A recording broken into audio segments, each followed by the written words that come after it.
Well, hello everyone, and welcome to Just Human. I am Jay Boykin. I'm your host, and in this place, we explore what it truly means to be human, whether we're talking about at work, in relationships, and in life in general. And so, no matter where you come from or what we do, we all wrestle with the same questions. How do we grow? How do we connect? And how do we live with a purpose and stay true to ourselves? So Just Human is built on this simple but powerful truth. We are all human beings first. And so on this podcast, we talk about a lot of different topics because that's all part of our human experience. And I am really glad that you are here. So we're going to dive in. I have a guest with me. I'm really excited about this interview. So I've got this individual is a friend.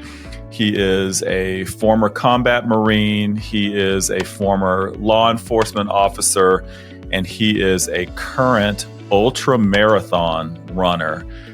Tyler, how you doing, man? Tyler Herman. Great, man. Great. Glad to be here. I appreciate you having me on the podcast. Excited to talk about some stuff. I love what you're doing here. I think it's great. And you're right. I think as we get older, we start to realize that we're all kind of humming to the same tune. Sometimes someone's figured something out that maybe you're still dealing with. And so I love what this is about. Yeah, I really appreciate that, buddy. And I've been excited about this episode, and I think my listeners are going to be excited about it as well. So let me ask you this.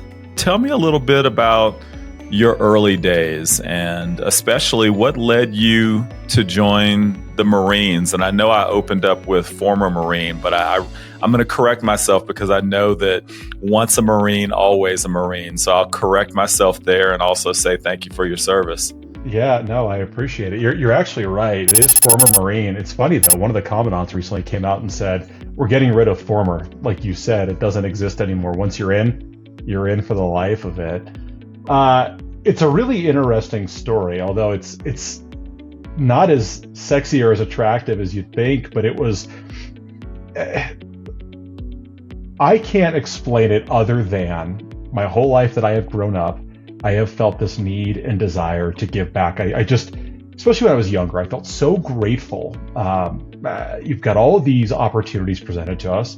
Whether you choose to look at them like that or not is up to you, right? And I, at a young age, just couldn't help but think, I've got to say thank you. There's a lot of things I want to do in my life, but I've got to say thank you somehow, some way. And so when I was really young, I was trying to figure out what to do. I was actually at my grandfather's house on my mom's side. And this is back in the day. Maybe you know about this. He used to watch the Broncos games, but he would have the TV muted and the radio on. Right. And you would sit there on the couch, disciplined. And I'll never forget it. This Marine Corps commercial came on, and I didn't know much about it. I'm 13 years old, sitting there watching a game, just sitting here like this, right? Just watching in silence almost as the radio tunes. And, that was the first moment I kind of started to look at, well, what is that? The sword, the few, the proud, all that. That was the defining moment of like, hold on, what is this thing that I knew existed but never really contemplated? And I just did some research. As simple as that. Now, internet was not as easy to access back then. Right. Not that we're that old, but internet wasn't as I am. available. I'm that old. You're not, but I am. Yeah. I didn't want to call you out here. No. And so, I researched it, and it just became an infatuation. It became over time so set in stone that it wasn't I think I'm gonna do this. No. At the age of 13, it was pretty determined. I was going to go in the Marine Corps. I was going to do that really difficult thing. Wow. And that's kind of where it started. That was 13 years old. That's amazing. So you finish high school, and then you go off to training. They call it the DEP, the Delayed Entry Program. Signed up, must have been, I think you have to be 17. Signed up 17. I wanted to go infantry. My mom did not want me to go infantry. Right. At 17, you have to have their signature. And my mom she was adamant. She was like, yeah, no, I'm not okay with this. And, I was playing sports. I was in football and running track. And at this time I was getting ready for track season, which is going to put you in really great shape. And I had a conversation with her. I sat her down and I said, I appreciate you, Ma. I love you. I love that you're trying to protect me. But unfortunately, this is something that I have to do. It's happening. I just really need your signature here. And she signed the dotted line. And so her signing the line allowed me to sign the line. I went to basic training and I graduated a day before my 18th birthday. Wow. Earned the title. And it was, we're all faced with really difficult things, but up until that point, that was by far the most difficult thing I'd ever done. And little did I know it wouldn't hold a candle to what life would have in store for me. Right. But in that moment, it was the hardest thing I had ever done. Wow. And so how long did you serve?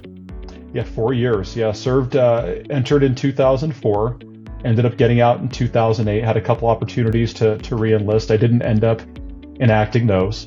It's an 8-year program, so once you complete your 4 years of active service, you do 4 years of inactive ready reserve, where they can call you back in if they need to. So total contract, 8 years, but 4 years total. Okay. Yeah. Okay. So you do 4 years as a Marine, and you saw some combat, and we won't get into all of those details, but then post your Marine career, you transitioned into law enforcement. So tell my listeners about that. Yeah, and I'll hit on this in two parts because the transition is really kind of interesting, but we're going to get into this here shortly, but I want to call this out. 2004 to 2008, I think most of your listeners will probably recall, we were active in two engagements, two conflicts, Operation Enduring Freedom, which is Afghanistan, and Operation Iraqi Freedom, Iraq. And unfortunately, our unit ended up losing 31 Marines and sailors killed in action. Wow. And we'll jump back into that here in a little bit because we're going to talk about the ultramarathons and the fuel that creates that. But the transition to law enforcement, it's really interesting.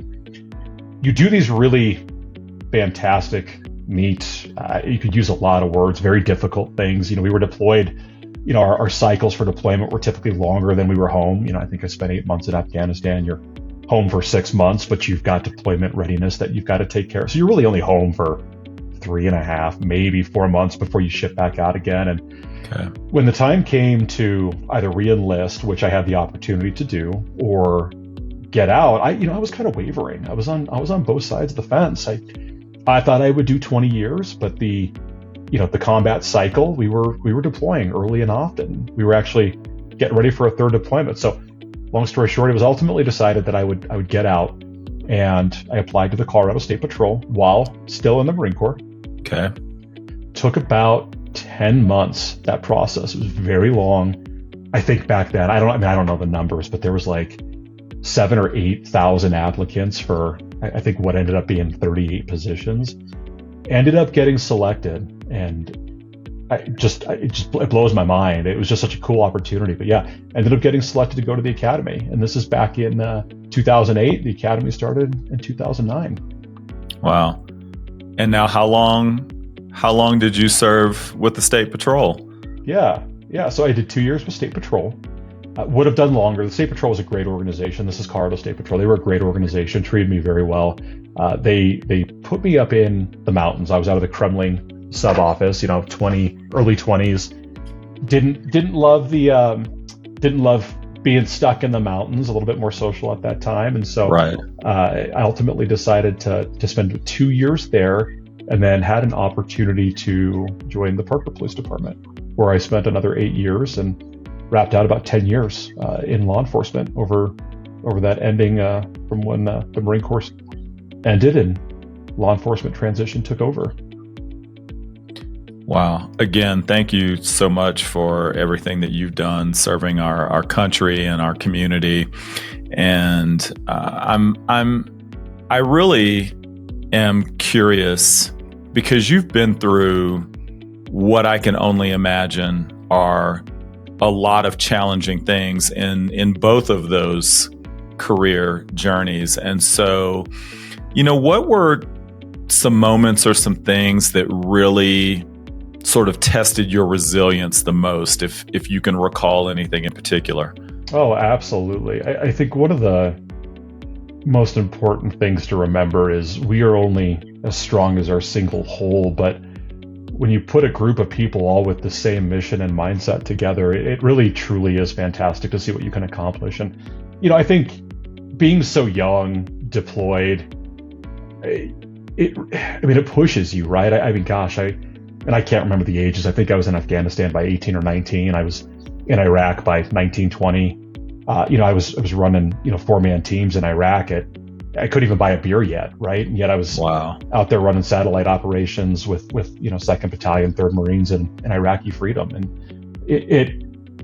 it's only successful because of the people that you're with, right? One person can only do so much, but I tell you, when you get 4 Marines together who are dead set on not getting hurt or getting hit, which obviously didn't happen all the time, unfortunately, but it's a powerful group.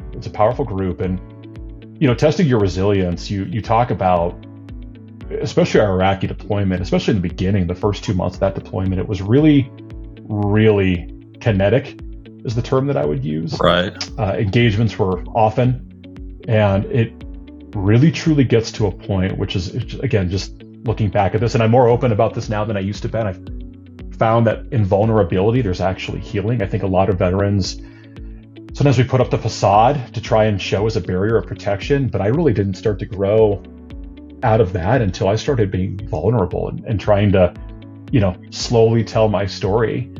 But from a resilience perspective, when you hit a point, I had written my first death letter by 19 years old, right? Which is, I don't even have it. I wrote it and I never opened it, and I think I burned it along with the other guys, right? Iraq was a very kinetic deployment. There's a lot of, we could call them the Angels of Anbar. It was a very terrible time. They call it the Anbar Awakening. It was not a great time to be in the province. And you had to rely, at this time it was only men in combat roles, so you had to rely on the Marine to your left and right, because that and one other person were the only 4 people there for most of that, right? And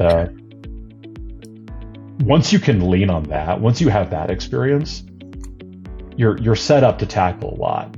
And this all bleeds into what a lot of your listeners are probably going through. Yeah, I know combat, it sounds intense, and it is, and it's very different, but at the end of the day, it all boils down to the same believable system. If you surround yourself with people that you can truly trust, that make you better, you are capable of some really incredible things. And we did. I'm so glad that you said that. I had an interview in my last episode with a woman who is a professional skydiver, and she talked about, our support systems and who we surround ourselves with. And so, having you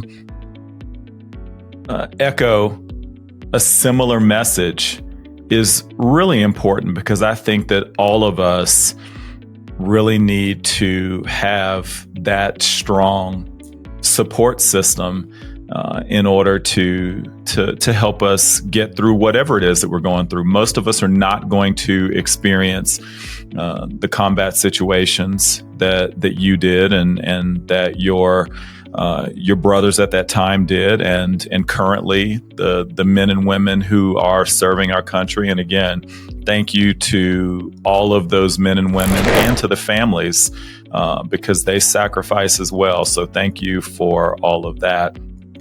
But yeah, we have to have those strong support systems. So Tyler, I want to start to transition into this other very interesting topic. So I want to share with my listeners, Tyler and I know each other because our wives work together.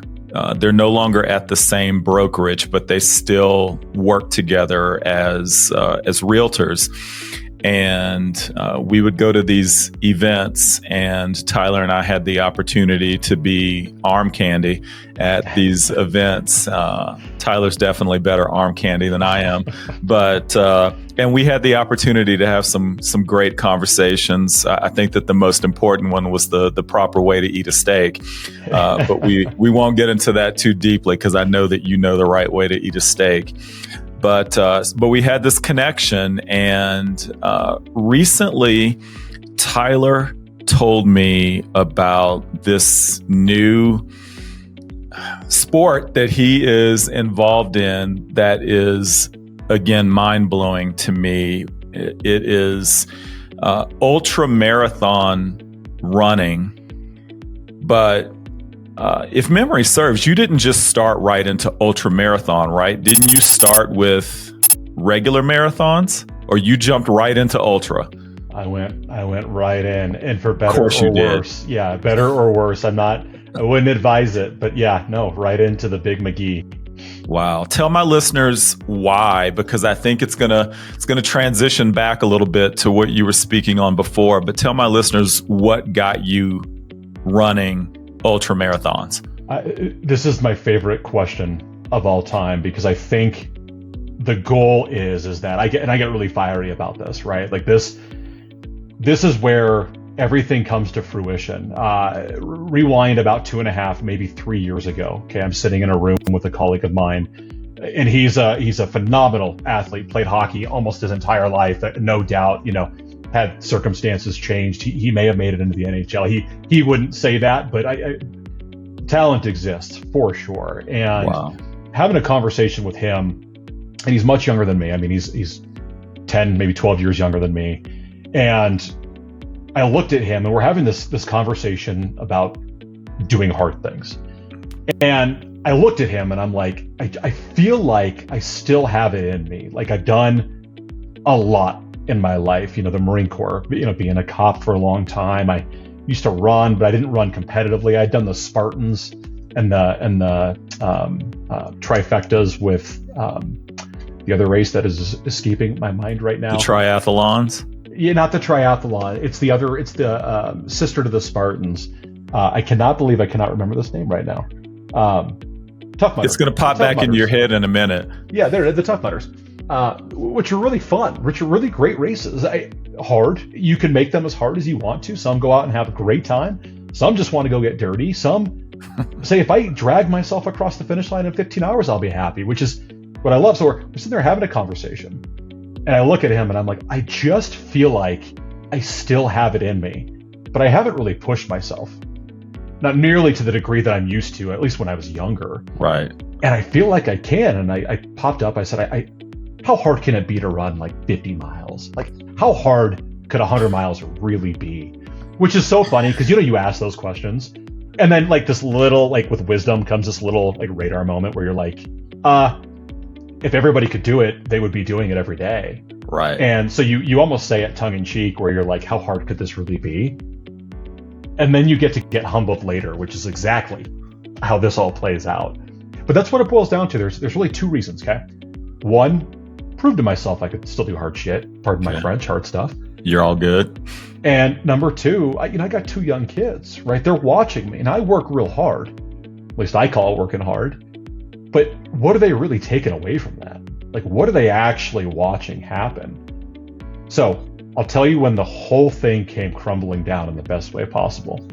I'm doing a slow run, kind of jogging around, getting ready for a race. Haven't really signed up for anything yet. I hit the corner not far from my house right here. And Jay, it hit me like a ton of bricks. For those who can't. Right. Okay. And I know you and I have talked about this, and this is where the passion turns to emotion, right? I'm running around at this time, and the listeners, I'd love to just real quick. I used to do a lot of work for the crisis intervention teams in law enforcement. I think you and I have talked about that, but it's law enforcement's response to those with mental illness. And very humbly, it was my job to travel the state of Colorado and certify law enforcement officers, and basically using our mouth as a de-escalation tool and try to avoid the other tools on our belt when we don't have to, right? I mean, this is so much harder to use than going hands-on. And so many people are, cops are a really smart bunch of people, and they pick up on this stuff. And You put a real big challenge in front of them, most jump at the chance to learn it, but de-escalating somebody who's a 12 out of 10 is really, really difficult. Think about the naked guy running down the street with a knife, right? Right. You got to de-escalate that. And so I was given the opportunity to do that. That's when everything kind of shifted. I'm on this run, and I'm thinking about, there was a couple veteran suicides, and I speak nonchalantly about it because it's just, it seems to be so common now. And it was just taking up my mind space. And I asked myself, like, what are we doing? Like, why is this happening? I think we had lost 2 guys from our unit who had taken their own lives in the previous month. And, all the group chains are going off. Like, we've got to stop this. We've got to figure this out. We're all here. And one of the things I came to a realization of was, for a lot of us, we did our hardest thing. Like, that was the peak. Right. And we did it at like 21 years old or 25 years old. And then from there, we've kind of already done it. That's a really dangerous place to be. And that was my first realization. My second was, like, what would these 31 Marines and sailors who didn't make it home with us, what would they do if they could come back? Like, if we could rewind the clock and put them in a scenario to feel pain again, would they do it? And I surmised that they would. I surmised that of the 31, and I've been challenged on this, but I surmised that if given the chance to feel pain again, they would. Because we take it for granted. We try to be comfortable. But comfort is an illusion. It's when you get comfortable with discomfort, that's when we're dangerous. And that's where the ultramarathons came. That is super powerful. You said that so eloquently. I talk all the time about no one grows in a place where they're comfortable. You've got to feel some challenges, go through some things. But the way that you just articulated that we've got to be comfortable with discomfort, that's super powerful. So you make up your mind that you are going to do these ultra marathons. Now, Tyler, for my audience, explain to them, like, many people may know what a 5K is and a regular marathon, but explain for my listeners what an ultra marathon means. Yeah, and I'm still a rookie too. I'm sure there's a more tenured athlete out there that could define these better than I, but basically an ultra marathon is any distance over a marathon, starting more commonly with the 50K, which is a little over 30 miles, 31 miles. And then it goes up from there. You've got 100Ks, 60 plus miles. Then you've got 100 milers. You've got 12-hour races, 24-hour races, 48-hour races. You've got things like the Copacabana 250, which are 250-mile races. So anything over a marathon. Wow. Now, at this point, you said that you're still relatively new in this sport, but at this point, what is the longest distance that you've competed in? Yeah, my longest distance race was 100 miles. It was in September of last year. It was we call it the Stagecoach 100. It was the Flagstaff. So you start in Flagstaff and you run to the Grand Canyon on the trails. Beautiful country back there, by the way, if you haven't been. Wow. So look, I'm going to be honest with you. When I start thinking about distances around 100 miles, I'm starting to think about a plane ticket. And so you are strapping on some running shoes and you are running 100 miles. That is amazing. So talk about, as you're doing this, we had a conversation previously and you talked about this and it was beautiful. But, so you're running and, talk about your mindset from mile 1 to mile 50 and then trying to get to the finish line at mile 100. There is so much to dive into. I want to lead with this, though. I truly, firmly believe that everybody of able body can run 100 miles. It's here. It's there. And if anybody decides to tackle something like this, I promise them it is life-changing. It will challenge you in a way that you cannot, I still have yet to be able to describe it. But I'll try. Mile 1 is exciting, and we talked earlier about your teamwork, so I do not want to let this go without my crew, because I've been fortunate to have a crew for all of my races, and it has been absolutely game-changing in my ability to do this, and will be in the race that I've got 2 races coming up, which I'm sure we'll briefly hit on. My first race was a 50K, inexperienced. I didn't have any coach. I got very, very injured on that race. Still beat my goal time by 16 minutes, but got very, very injured on that race.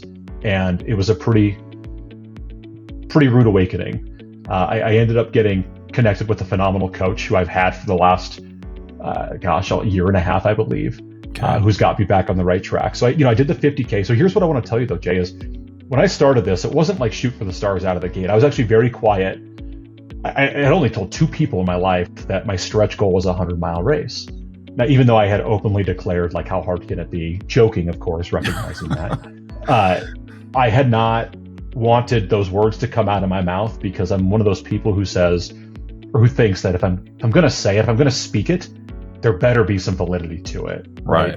Like, it sounds cool, well, it did to me, but if I have no intention of running 100 miles, like, who am I to even say that? And so, the 50K was very humbling, very humbling. Got back on track. It took a little bit of time from the injury. I ran my next race, which was 100K. Had a phenomenal support crew. I had a couple Marine buddies come out and support me. We were running for those who can't, which I really had to dive deep on. That was the Great Divide, down in Divide, Colorado. It was like 61 or 62 miles. I think it was close to 10,000 feet of climbing. Maybe a little under that, if I'm being honest. Brutal course though, and unfortunately the allergies had just popped up. This is a June race, and you ever heard of what is it? It's bronchial constriction, and I cannot remember the medical term. It sounds uncomfortable. Exercise-induced bronchial restriction, I believe is what it's called.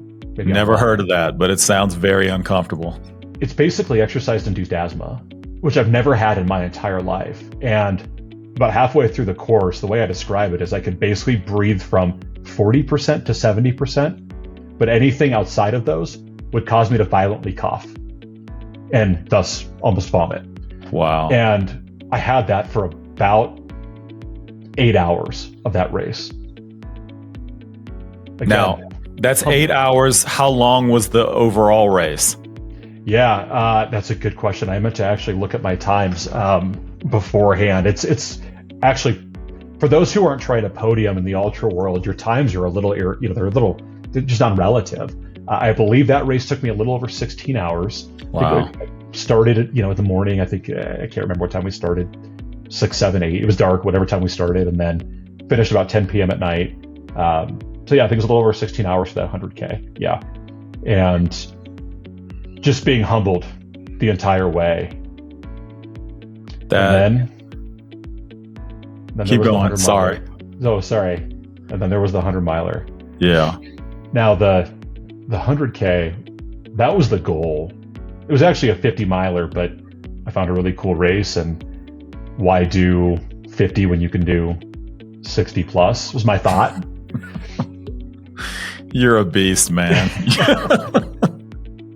It was humbling, Jay. It was ultras have this weird thing where you'll literally question why you do them. Why are you putting yourself through? Nutrition is a massive component of this.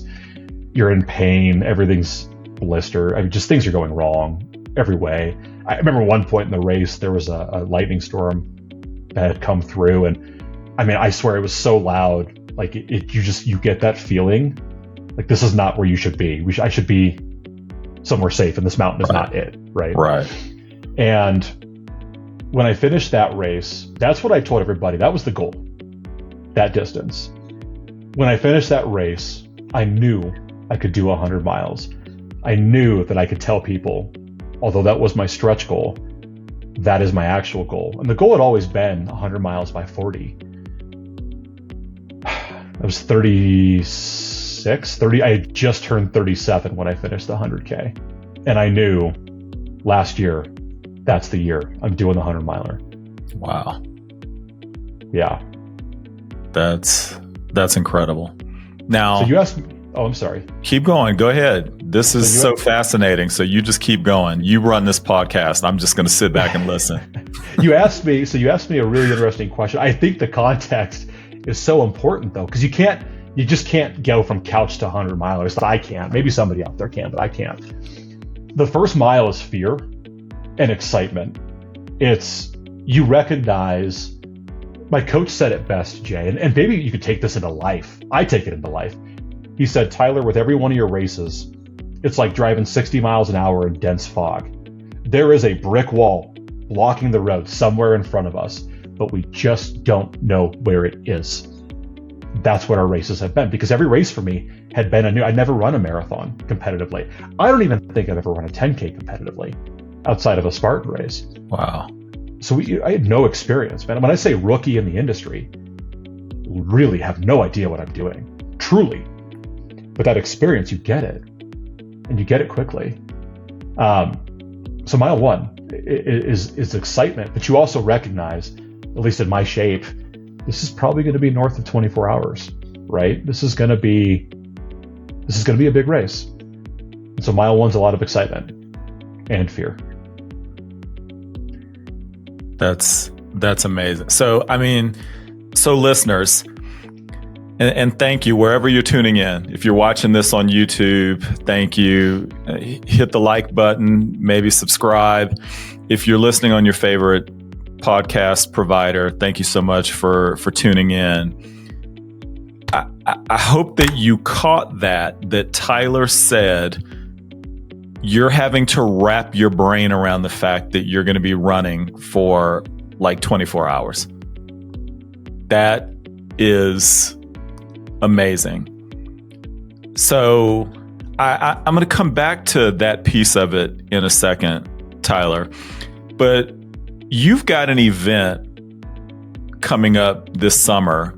And when you and I first talked about this, I said that I want to have you on the show at least twice, maybe 3 times. But tell my listeners about the event that you've got coming up here in Colorado.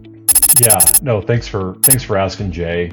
This event is this event makes me, this is a humbling event. This makes me nervous even bringing it up now. I am comfortable saying that my stretch goal became a 200-mile race, and we're going to reserve that for next year. But that's not what this race is. This race comes back to that very beginning. Remember when we were talking, I was with my colleague in that conference room, we were talking about, I feel like how hard could 100 miles be? Well, he had brought up a race. It was the Ura 50, and it's got about 21,000 feet of climbing in it. And the goal, this is 2.5, almost 3 years ago, was to go do that. And at that time, I just didn't feel like I could. I just didn't feel like I had it. I had no training, had never run a marathon, had never done anything. And the race was like 2 weeks after this conversation. Well, after I finished my 100 miler, I was talking to my coach.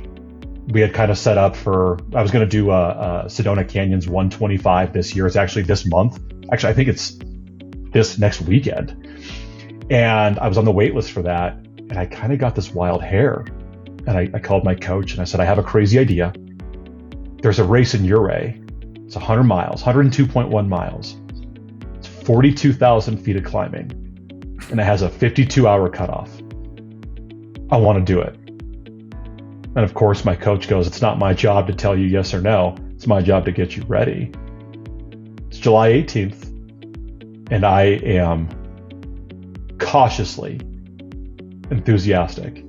I am excited and both scared and ready for whatever it is that we're about to embark on, because I don't have the natural talent. And if you hear anything from me about my earlier comment, like anybody can do a 100 miler, my full expectation, I don't care where I place. I want to complete this race. And I am not convinced I am talented enough to do it while sleeping as well. I am debating on what that strategy is going to look like, but there is an expectation that perhaps this is 48 plus hours with no sleep. So let's go back to those numbers for a second, Tyler. So you said 102.1 miles. We can't forget the 0.1. Don't forget it. And you've got roughly 40 plus thousand feet of elevation change. I believe it's 13 mountains that you climb. Wow. And you have 52 hours to complete it with an official time. Like, I'm assuming that if they just shut things down and you finish in 53, that they're not going to pick up the road and not let you cross the finish line, but everybody's going to be gone. But you're going to finish it. But for people that may be listening that are not familiar with Colorado, talk a little bit about the oxygen at those altitudes, or more specifically, the lack of oxygen at those altitudes. Yeah, there's probably a scientist out there that's chumming at the bit to dive into this better than I can describe it. So I'll describe it as I feel, but for anybody who hasn't been, really north of 10,000 feet, the air just seems as if it's non-existent, right? It's not almost there. Yeah, I mean, there's air, but your body isn't processing it in the way that you would at, say, sea level. And so your heart rate, right, has to elevate to help the muscles. They require a certain amount of oxygen. Your heart rate has to elevate to get the oxygen to it. And when you do that for elongated periods, you can imagine that you have to burn more calories, and we'll dive into that. So the average elevation of this race is somewhere around 10,000 feet, I believe. And again, there's a lot of I believes here. And I intentionally didn't go back and look at the website to throw out all these numbers, because that's not what these races are for. It's a guiding principle. I am training, my coach has all the information, and he points me in the direction. I have found that it's actually helpful for me about a month or two out, which we're not at yet, to really start diving into the terrain and things like that. But I have to trust my process. My process is not to worry about these 13 climbs or whatever they are, right? It's to worry about this. And so when you're especially when you're north of tree line, which I think most of these climbs are, almost all of them are 13,000 feet-ish, the air just doesn't seem to be there anymore.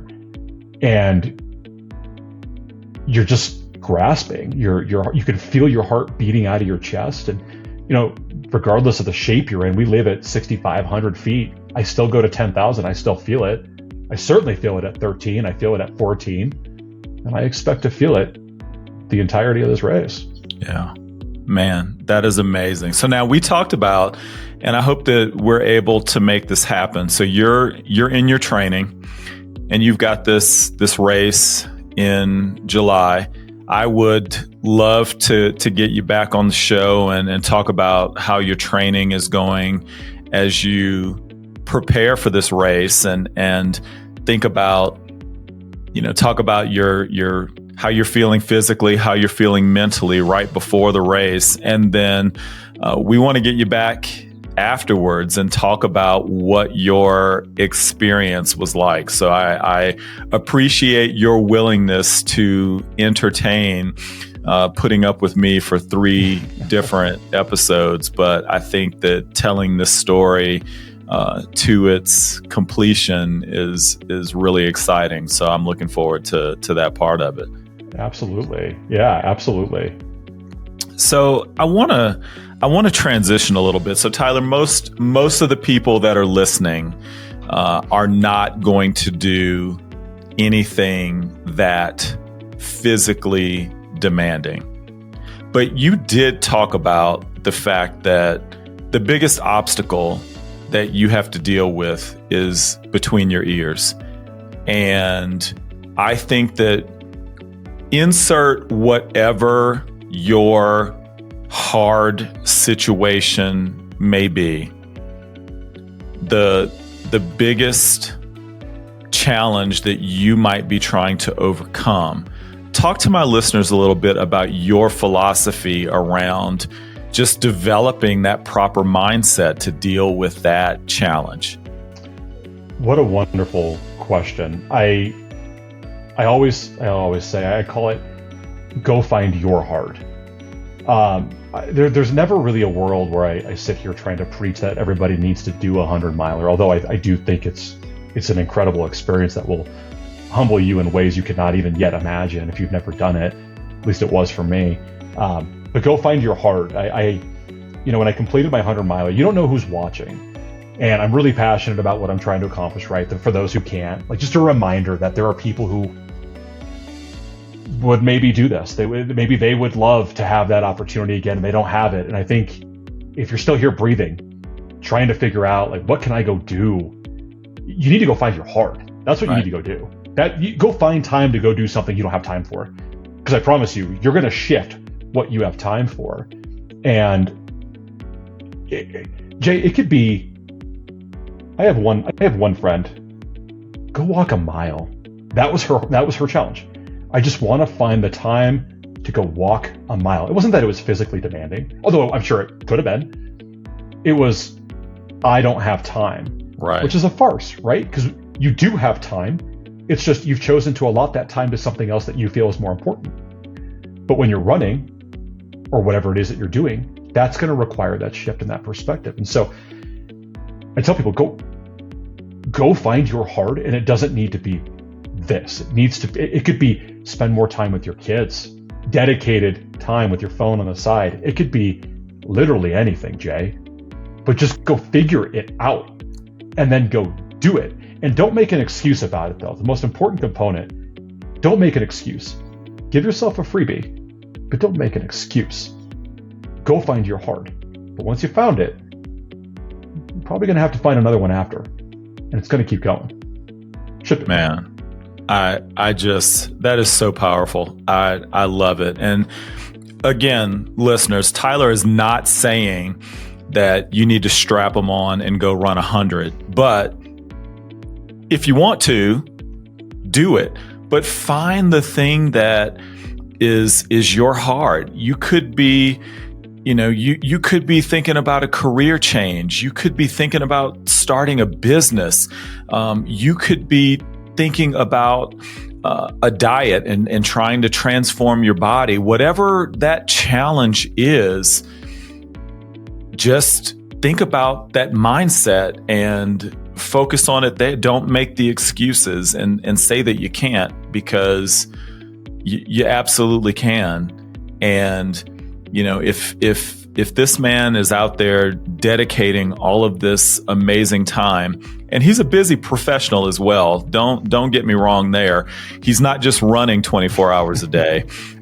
He's got a family. He's got a great wife, young children, a career, and so he's making time for all of this as well. So I think that it is an amazing message for us to find whatever our heart is and just go attack it. I love it, Tyler.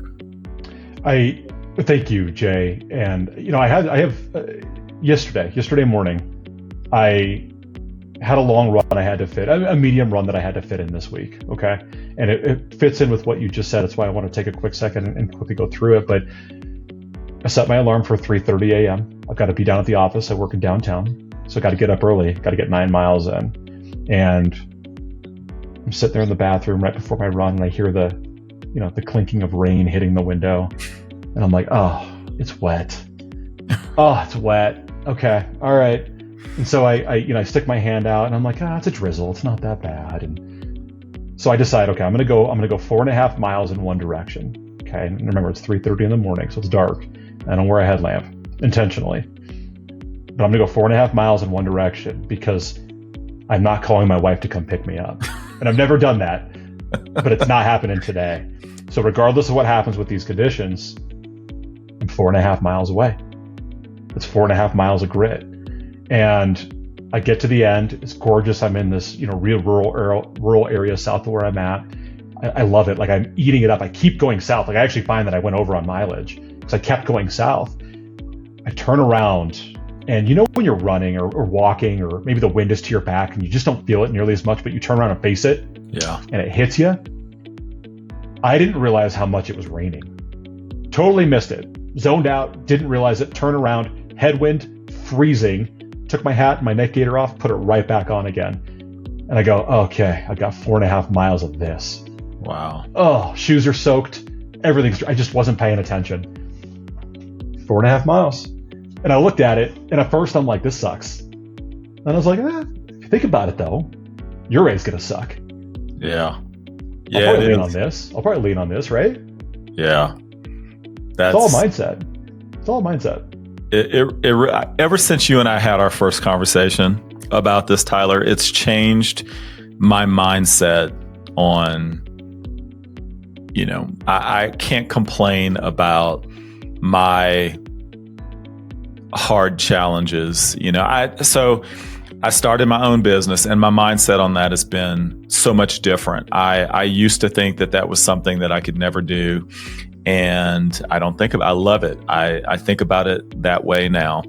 But when I get out, so I try to get out a couple times a day, 2-mile walk in the morning, 2-mile walk in the afternoon. And that's my thing. I walk, and I do it more so for mental clarity, as well, because I seem to come up with some of my best ideas when I'm out walking. But when the conditions are not ideal, I sort of think about you every once in a while that, Ouray, Colorado at that time is gonna suck, and you're gonna be pushing through it. So I'm looking forward to hearing about that.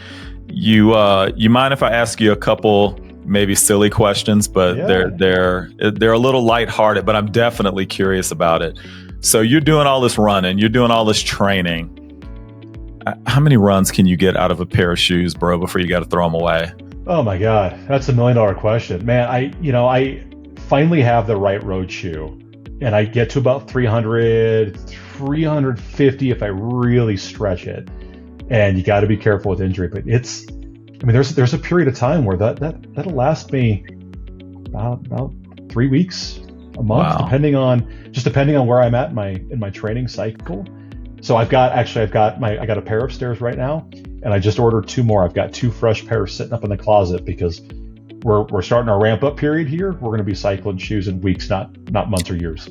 Now, when you get to Ouray and it's time for that race, are you strapping on a brand new pair for that, or are they going to have a couple miles on them so that you know how they feel? Yeah, a couple miles. Jay, that's actually a great question too. I'm actually working on that right now. So road shoes, trail shoes, very different.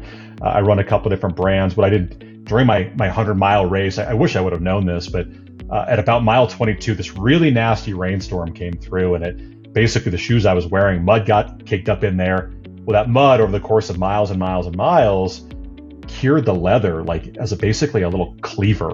So for about 70 plus miles, I had literally this leather cleaver that had hardened, ripping at my Achilles. I've got a photo, I can share it with you, but I get to mile 88. My wife looks at me and she goes, "What is on your shoe?" Well, it was all this coagulated, dried up blood that had been coming out of my Achilles for the last 70 something miles. Everything hurt so bad that you don't think of, oh my God, I'm in pain, I should look at that. It's just, that hurts, and so does 97 other parts of my body. So you let it go. So right. I'm actually going to try something different. I think I'm going to bring 3 different pairs for this race.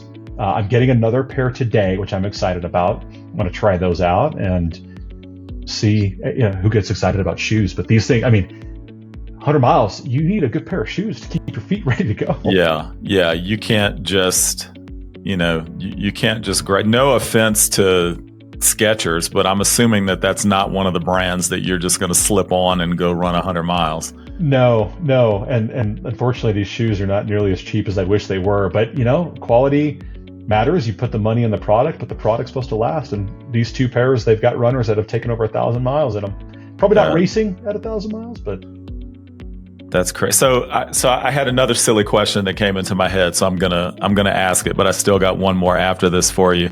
But so you run this amazing race and you finish. You're gonna finish. I just believe in you. You're gonna get it done. So do you take that pair of shoes and you put them in a trophy case and display them, because that's a big deal? They get moved over into a training shoe. Nothing special. Dude, you're autographing one of those things, and I'm putting one of your stinky ass shoes like right there on that shelf right there. So done. Yeah, they get real nasty. They get real broken in over the course of the conditions and the rain and the river and the whatever you're going through. Right, it all gets trucked into it. So a shoe fresh out of the box, you gotta break that baby in and let her rip. We're totally sealing that bad boy up in one of those nice little plastic boxes, so it'll be great. So last question for you, buddy, and I'm gonna let you go, but so when you're running one of these races, do you have your pods in, or are you just out there with nature? A little bit of a sensitive question. I train with the buds, right? The buds cost me in my last race about 45 minutes. I ended up putting them in after having them out for a while. I think it was mile 35. I put them in just to get my headspace back in, and I missed a turn. That turn cost me almost 3 miles and was detrimental. I ran out of water as a result of it, and all these other complications. And so had I not put those in, I would have been okay. So typically when I race, in the beginning, I have one headphone in. I have found that music actually can lower your heart rate. If you're listening to Metallica or Rammstein, it elevates your heart rate. But I put on a chill mix, which is very chill, and listen to that for a little while. And then about 15-ish miles in, I'll take them out, and I'll just be one with the people around me, if there are any, and nature. And then once the sun goes down, that's when I always say, that's when all the demons come out, right? When the sun goes down, about 2 a.m. is when things get real weird. I'll try to put one in again just to try to lighten the mood. But it's music it's a bittersweet, I should say. Wow. Man, Tyler, this was really amazing. 50 plus minutes just flew by. I feel like I could keep you here for another hour, but I'm going to get you back for 2 more episodes, and we're going to talk about this. But I really appreciate you coming on and telling everybody not only about what you do, but even more importantly, the reason why you do it. And so again, I just want to reiterate to our military, those out there in harm's way, so that we can appreciate the freedoms that we have. We thank you for your service. We appreciate your sacrifices, your families, they're sacrificing as well, to all of our law enforcement officers, our first responders, all of you.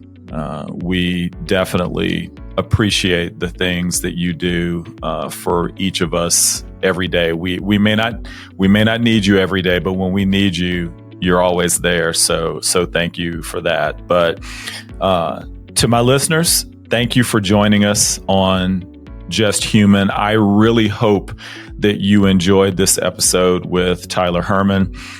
Remember that with Just Human, that's the place that we want to lean into. It's just our shared humanity. And so much like Tyler mentioned, let's go out there, find your hard, and commit yourself to it, and see what that does. See what challenges you can overcome, and what obstacles you can knock down. So thank you, everyone. Tyler, thanks, buddy. And we're going to talk to you again here real soon, my man. Looking forward to it, man. Thanks for having me. All right. Take care.